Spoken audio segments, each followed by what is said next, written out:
నీచమైన రాజకీయంగా చంద్రబాబు నాయుడు గారు వారి కుటుంబ సభ్యులు వ్యవహరించడం అనేది చాలా బాధాకరమైనటువంటి అంశమని కూడా ఈ సందర్భంగా నేను చెప్పదలుచుకున్నాను.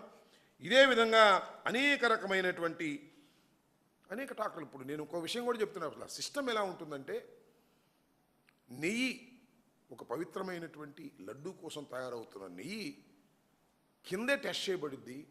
అనుమానం ఉంటే కింద నుంచి పంపించేస్తారు. కొత్త కాదు ఇది.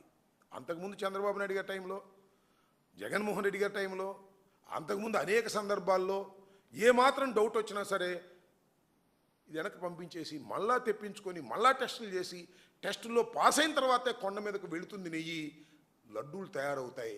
ఒకసారి కొండ మీదకు నెయ్యి వెళ్ళింది అంటే ట్యాంకరు, అది కల్తీ లేని నెయ్యి అని పూర్తి సర్టిఫికెట్ వచ్చిన తర్వాత, నమ్మిన తర్వాత, ఈవో దాన్ని పూర్తిగా పరిశీలించిన తర్వాత మాత్రమే కొండ మీదకు వెళుతుంది. ఇంత పటిష్టమైనటువంటి వ్యవస్థ అక్కడ ఉన్నప్పుడు చంద్రబాబు నాయుడు ఏం తూచిన వేశాడు. పంది కొవ్వు, పశువుల కొవ్వు కలిసేశారు, రెడ్డుల్లో తినేశారు అనేటువంటి ఒక దుర్మార్గమైనటువంటి కార్యక్రమాలు చేస్తున్నారు. ఇది చాలా అపవిత్రమైనటువంటి కార్యక్రమం. నారా చంద్రబాబు నాయుడు గారు దేవాలయాల్ని, దైవాన్ని అడ్డం పెట్టుకుని ఇలాంటి ఘోరమైనటువంటి తప్పిదాలు చేస్తున్నటువంటి చంద్రబాబు నాయుడు గారిని ఆ భగవంతుడు కూడా క్షమించాలని సందర్భంగా నేను మనవి చేస్తున్నాను. ఒక్కటే, వాట్ సుప్రీం కోర్ట్ సెడ్, నెయ్యిలో కల్తీ ఉందా లేదా తెలుసుకోమని చెప్పారు. దాని మీద పోయింది. ఇప్పుడు ఎవడిని లోపలేద్దాం, ఎవడి మీద కక్ష సాధించుకుందాం అనేటువంటి కార్యక్రమాలు ఇవాళ చంద్రబాబు నాయుడు గారి ప్రభుత్వంలో ఉన్నటువంటి సిట్ చేస్తున్నది. అంతేకాదు, బోలేబాబా డైరీ పాల సేకరణ విషయంలో కూడా భిన్నాభిప్రాయాలు రాస్తుంటారు వాళ్ళే. అసలు బోలేబాబాకి ఈ నెయ్యి సప్లైకి కాంట్రాక్ట్ వచ్చిన ఆయనకి అసలు పాల సేకరణ లేదని ఒకసారి రాస్తాడు. రెండో చోటేమో పాల సేకరణ అద్భుతంగా చేస్తున్నారని వాళ్ళే రాస్తారు. ఈ రకంగా రకరకాల భిన్న ఉత్తరప్రదేశ్లో 60,000 మంది దగ్గర నుంచి పాడిని వీళ్ళు సేకరిస్తున్నారు బోలేబాబా వాళ్ళని ఒకసారి ఫైండింగ్ ఇస్తారు. రెండోసారి ఏమో అసలు వీళ్ళకి పాల వ్యాపారంతోనే సంబంధం లేదని ఇస్తారు.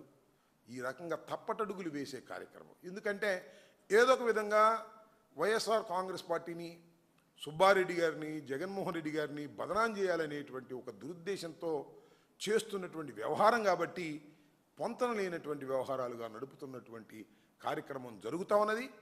ఏదైతే సుప్రీంకోర్టు చెప్పిందో ఆ పద్ధతుల్లో దీన్ని నడపకోకుండా కేవలం కక్ష సాధింపు చర్యల కోసమే నడిపేటటువంటి కార్యక్రమం చేస్తున్నటువంటి ఈ దుర్మార్గమైనటువంటి ప్రభుత్వాన్ని ప్రజలు క్షమించరు, చివరికి దైవం కూడా క్షమించదు. ఇప్పటికైనా తెలుసుకొని బాబు కొడుకులు వైఎస్ఆర్ కాంగ్రెస్ పార్టీ మీద కక్ష సాధించే కార్యక్రమాలు చేయొద్దని, అలా చేస్తే మీరు ఆ పాపాన్ని అనుభవిస్తారని కూడా ఈ సందర్భంగా నేను చెప్పదలుచుకున్నాను.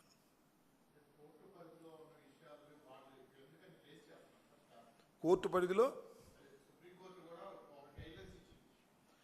ఆ గైడ్ లైన్స్ అన్నింటినీ కూడా చెత్తపుట్లో వేశారు. మళ్ళీ కోర్టుకు వెళ్తే కదా తెలిసేది.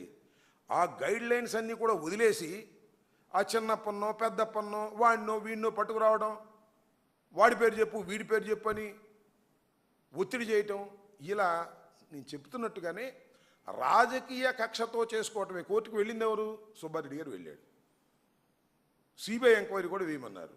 సిబిఐ డైరెక్టర్ పర్యవేక్షణలో జరగాలన్నారు. కానీ ఇక్కడ ఉన్నటువంటి సిట్ అధికారులనే చంద్రబాబు నాయుడు గారు వేశాడు. వాళ్ళు నాటకం ఆడుతూ ఉన్నారు. ఇది ఎప్పుడో పగులుతుంది, ఇది దుర్మార్గమైన విషయం, సుప్రీంకోర్టు ఇంటర్ఫీరెన్స్ ఉంది, ఇష్టం వచ్చినట్టుగా ఆడితే ఆటలు సాగవని కూడా ఈ సందర్భంగా మనవి చేస్తున్నాను.